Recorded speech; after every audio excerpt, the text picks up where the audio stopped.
Hey folks, today is Friday, November 6th, 2020. As usual, it's me, Jake Baldino, here to talk about the video game news that has been going on this week. There's a lot to get you caught up on. There's a lot to keep up with. It's quite a bit. But the first thing we're going to jump into is a little bit more details about Starfield, Bethesda's next RPG, the follow-up to Skyrim. This is going to be a sci-fi space adventure developed internally by Bethesda Game Studios. People have been itching for any little bit of new information, any ounce at all since this thing has been announced. And Todd Howard, of course, has gone on record recently at the Develop Conference keynote. He did say that they announced the game so early just to kind of give people a taste that they were working on things other than what they were announcing at the time, which was just Blades and Fallout 76. He stressed that their idea was that when they wanted to really show the actual game, they wanted to show pretty much the 100% finished final product, which is admirable. If you remember Fallout 4, when that was announced to release, that window was pretty small between actually knowing the game, getting its official announcement, its first real look and trailer, and then the game actually coming out. So it seems like they're doing a similar approach here, but the real interesting details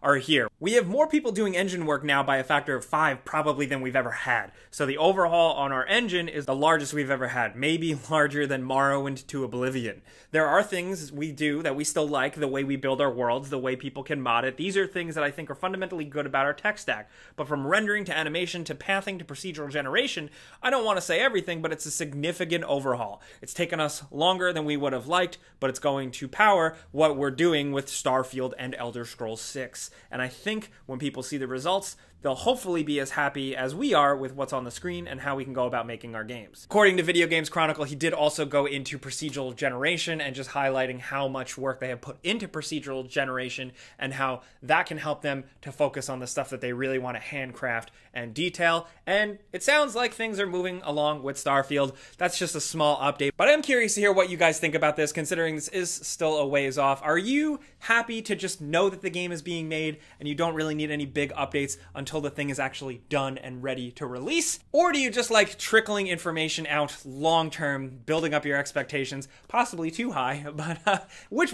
way do you like it? Now in other news, in case you missed it, PlayStation 5 and Xbox Series X reviews are rolling out. So YouTubers, press outlets, newspapers, bloggers, journalists, all types of people have gotten access to these consoles, and the date for them to publish their findings are now rolling out, and there's lots of interesting takes out there about both consoles, seemingly all pretty good stuff. I can't help but just be excited. I'm sorry, PC players, I get it. I know how you feel. You're probably just gonna skip this whole section. But so first and foremost, we published our Xbox Series X video, the before you buy. Andrew and I worked very hard on it. Hope you like it.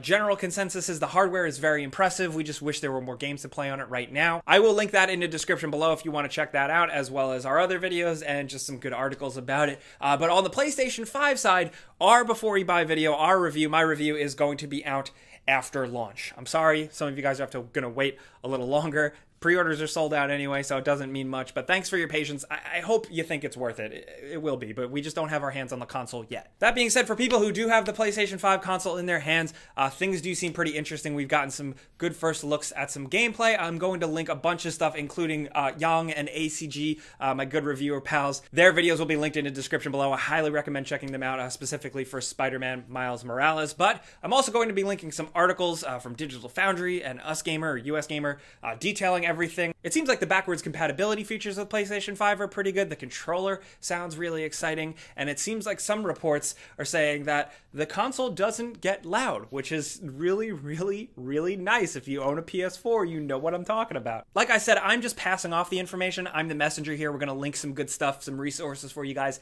down in the description. But if there's one takeaway from this section, I want to stress this. Between PlayStation 5, Xbox Series X, and the new graphics cards for PC from AMD and NVIDIA, and the games that are coming out with Cyberpunk right around the corner, I think it's a really good time to play fun video games. Is that like a hot take? With everything else going on in the world and with a pandemic seemingly slowing down some operations, I'm glad that we just have this little bit of fun consumerism fun. I said fun twice. Does that make sense? Anyway, one other story I wanted to point out. PlayStation did put out a statement saying that launch day sales are all going to be online retail only. So you can't run into a store day one and buy a PlayStation. Sony has made sure of that, but probably because of pandemic reasons. So essentially, you can't wait online, camp overnight in the hopes of getting a PlayStation 5 in front of your favorite Best Buy or electronics store. Don't do that, because there's not going to be nothing for you, apparently. They're setting expectations. Any other consoles that go on sale day one are going to be online if you didn't get a pre-order already. Also, in other news, just a sidebar, if you're one of the people who watched the last Friday episode and didn't understand my Halloween costume joke, you absolutely broke my heart. But moving on to some news that I am happy about, and pretty much no one else really cares. Bloodrayne is back, baby. I just love vampires. I can't help it. This is like the smallest bit of news, but I wanted to talk about it because I love these types of weird, crappy, gory, violent B-tier games from the PS2 generation. Yes, Bloodrayne 1 and 2 enhanced versions are coming to PC this November. Mind you, the games already exist on PC, but they're being modernized for modern storefronts with some updated features, including higher resolution, improved rendering, upscaled cinematics, improved textures, effects, environments, support for modern accessories like controllers and stuff, just general optimizations for Windows 10, and yeah, cool, cheesy vampire games. Let's go. That's what we need right now. Anyway, that's enough for me real quick. Next up, this episode was brought to you by Skillshare. It's an online learning community filled with thousands of different classes for a variety of different interests. You know, maybe learn some new skills, maybe you want to pursue a new hobby, or just exercise your brain a little bit and learn something new. It's a meaningful membership you can jump into with tons of resources for learning different things. Lately, personally, I've been enjoying some creative writing classes, most notably crafting personal essays with impact via Roxanne Gay. But if that's not your thing, they have everything from art to marketing to finance to photography. There's tons of different options. Honestly, their catalog is staggering, and since it's all about education, there's no ads or anything like that, just kind of a consistent stream of new premium content. The best part, it's under $10 a month with an annual subscription. We just think your mind and your skills are important, so we think it's worth it here. So if you are curious, head to the link on screen here or in the description below, and the first 1,000 people to click that link in the description will get a free trial of a Skillshare premium membership. So get out there and get learning, and thanks to Skillshare for sponsoring this video. Now, if you are watching this video on Friday, tomorrow is November 7th, also known as N7 Day for my Mass Effect fans out there. And there are some rumors, a lot of buzz and chatter online from some industry types that we are getting an announcement tomorrow for some sort of Mass Effect HD remastered collection type thing. This thing has been rumored forever, and it seems like finally we're getting a substantial, real announcement tomorrow, if you're watching this on Friday, Saturday, November 7th. So yeah, that's pretty cool. I've spent the last at least 6 years saying, I really got to replay Mass Effect 2. So now I'm looking forward to spending the next 6 or so years saying, I really got to replay Mass Effect 2 in HD. This could be a very cool thing that EA is doing. I think Mass Effect 2, when it released, was one of the cooler things EA did, despite all the ire directed towards the company. While we are talking about companies doing bad things for a second, let's talk about Activision Blizzard. Some bummer news. Activision Blizzard made $1.2 billion in microtransactions in the last quarter. A quarter is roughly 90 days. Wait, am I reading this right? $1.2 billion in microtransactions in the last quarter? That's, according to PC Gamer, more than half of the company's overall quarterly revenue. Holy shit. That's a lot of microtransactions, and apparently, according to this report, the main driver was the Call of Duty games, and specifically Call of Duty Warzone. So there you have it. I feel like us, other YouTubers, other websites talk about this stuff all the time, and I always say, vote with your wallet. It seems like not enough people are listening and not enough people are voting with their wallet. Of course, it is worth pointing out that it's not all like our types of like hardcore video games. A lot of this is also from Candy Crush, the mobile game, which moms absolutely love. You might not be a mom and you love Candy Crush. I'm not going to throw you shade, but just saying that this is coming in from a lot of sources. And unfortunately, with news like this, every time it happens, I hate to be the bearer of bad news, but it seems like some forms of microtransactions aren't going away. The more randomized loot box predatory stuff that gets the axe, like we talked about last week in Belgium, the better at the very least. So I will take those wins, but yeah, wow. Anyway, let's talk about some more games that are going to be delayed. Last week we talked about some game delays. Well, we got some fresh ones for you this week. Kerbal Space Program, the newest one, which didn't really necessarily have a date. They've come out now in their community. The developers have said that it's not going to be out until 2022. So this game is a ways off. Apparently, it is because the game is incredibly ambitious in nature. If you played the original Kerbal, you understand the amount of work that probably goes into making this type of thing.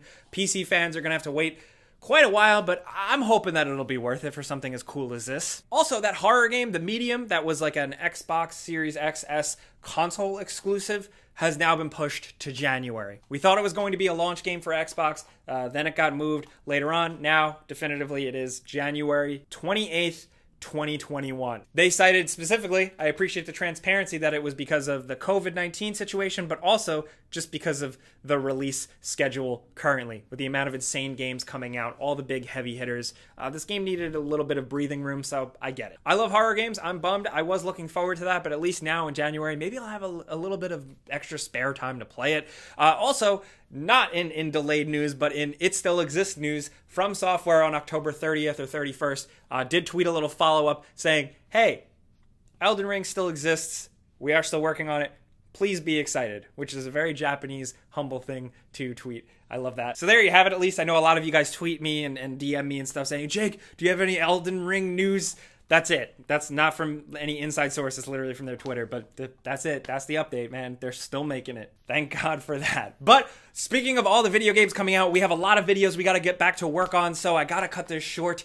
We're going to go. I want to talk about everything with you guys down in the comments. There's so many games coming out next week. There's consoles coming out next week.